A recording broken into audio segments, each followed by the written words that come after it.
Welcome to The Explainer. Today, we're unpacking a crisis that is literally squeezing the lifeblood out of agriculture in Pakistan right now, the 2026 fertilizer price crisis. But we aren't stopping there. We're going to zoom out and look at how this intensely localized pressure actually reflects a massive global pivot towards sustainable organic solutions. If you want to understand the future of our food supply, you are definitely in the right place. All right, let's dive right in. Here's our roadmap for today. First, the 2026 fertilizer crisis. Then we'll look at why prices are surging, the real profit squeeze, dangerous farming shifts, the efficiency mandate, and finally, the organic alternative. Let's start with part one, the 2026 fertilizer crisis and the massive financial burden on farmers. 12,800 Pakistani rupees, that is the jaw-dropping per-bag price that essential DAP fertilizer is hit in Punjab markets for the 2025 to 2026 season. I mean, just a few years ago, you could get this exact same bag for roughly 4,000 rupees. So we're talking about a cost that has literally tripled in some areas. It's wild. And when you break down the actual costs of farming, the devastation becomes crystal clear. For major everyday crops like wheat, rice, and maize, fertilizer now eats up roughly 45% of a farmer's entire production cost per acre. Almost half of their budget is just buried in the dirt before a single seed even sprouts. Which brings us to part two, why are prices surging? Decoding the perfect economic storm. So I want you to imagine this scenario. What actually happens when the absolute bedrock of your crop yield doubles or even triples in price in just a couple of years? You obviously can't pass that massive cost on to consumers overnight. And, well, you can't grow anything without nutrients. You're just trapped. So how did we get here? It's not just one greedy supplier. It boils down to four key macroeconomic factors creating this perfect storm. First, you've got rising gas tariffs, which heavily bumps up the cost to produce urea locally. Second, there's a huge reliance on imported DAP and NPK. Third, the devaluation of the rupee is making those exact imports drastically more expensive. And finally, global energy and supply chain disruptions. The really crucial takeaway here? Farmers have virtually zero control over any of these systemic issues. Moving to part three, the real profit squeeze, the emotional core of the crisis. Let's look at the actual math of survival for a typical wheat farmer. Back in the 2020 to 2021 season compared to the 2025 to 2026 season, their yield is totally flat at 40 mons per acre.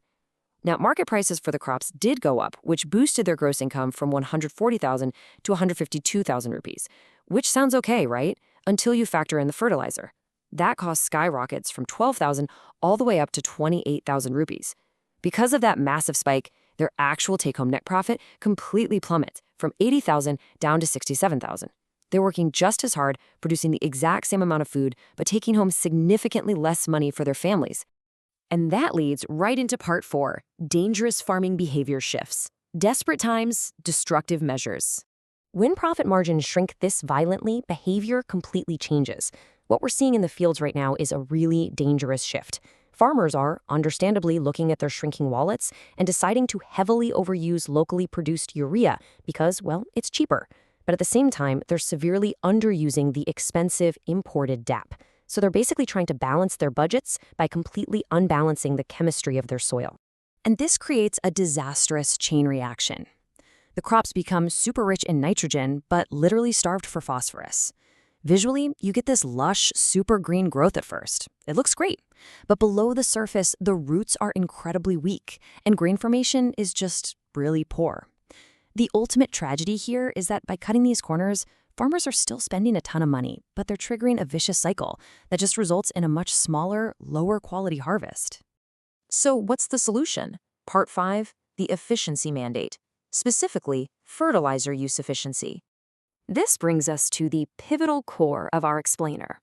If cutting corners destroys the crop, what do we actually do? Well, the old approach of just throwing more fertilizer onto the field to force a higher yield, that's completely dead. It's way too expensive and honestly, scientifically flawed. The new approach is strictly about increasing efficiency. Getting smarter with application is literally the only way to protect profit margins today. A perfect example of this is the split application strategy. Instead of just dumping everything onto the field all at once and watching half of it wash away, you split it up.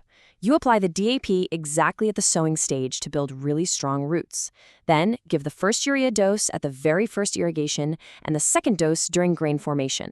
By simply matching the timing to when the plant is actually hungry for those specific nutrients, you drastically reduce waste without adding a single rupee to your upfront costs. And there's another incredibly low-cost tool that is so underutilized: soil testing. Right now, most farmers are honestly just flying blind, guessing based on what they've done for generations. But by simply testing the soil, they can stop guessing, target exact nutrient deficiencies, and completely avoid paying for fertilizers that their soil doesn't even need in the first place. Finally, Part 6, the organic alternative, a global horizon for soil health. Now, let's zoom out a bit. $26.79 billion US. That is the projected value of the global organic fertilizers market by 2033, and it's growing at over 9% every single year. So this isn't just some niche backyard hobby anymore. The whole world is recognizing the absolute volatility of chemical dependency, and they are investing billions into sustainable alternatives. So, what's actually driving this massive shift? Well, it's a few things coming together. Consumers are loudly demanding clean, chemical-free organic food. Governments worldwide are enacting really strict environmental policies. Plus, major agricultural players are finally waking up to the fact that long-term soil health is way more valuable than short-term synthetic yields. Add to that the huge boom in urban gardening and home farming, and you've got a massive new market. But what exactly are we talking about when we say organic fertilizers? Essentially, these are natural substances derived from plant and animal sources. We're talking compost, manure, or even incredibly innovative products like FRASS, which you can actually find over at gascityhealth.com. These kinds of organic options enrich the soil naturally, which is a night and day contrast to the highly processed, gas-dependent synthetic chemicals that are currently bankrupting farmers. The absolute brilliance of high-quality organic fertilizers, like the FRASS solutions we just mentioned, is that they do double duty. Yes, they provide essential nutrients like nitrogen, phosphorus, and potassium, just like the chemicals do. But unlike chemicals, they actually heal the ground. They deeply improve the overall soil structure, radically enhance water retention, which is absolutely critical with climate change, and they promote beneficial microbial activity.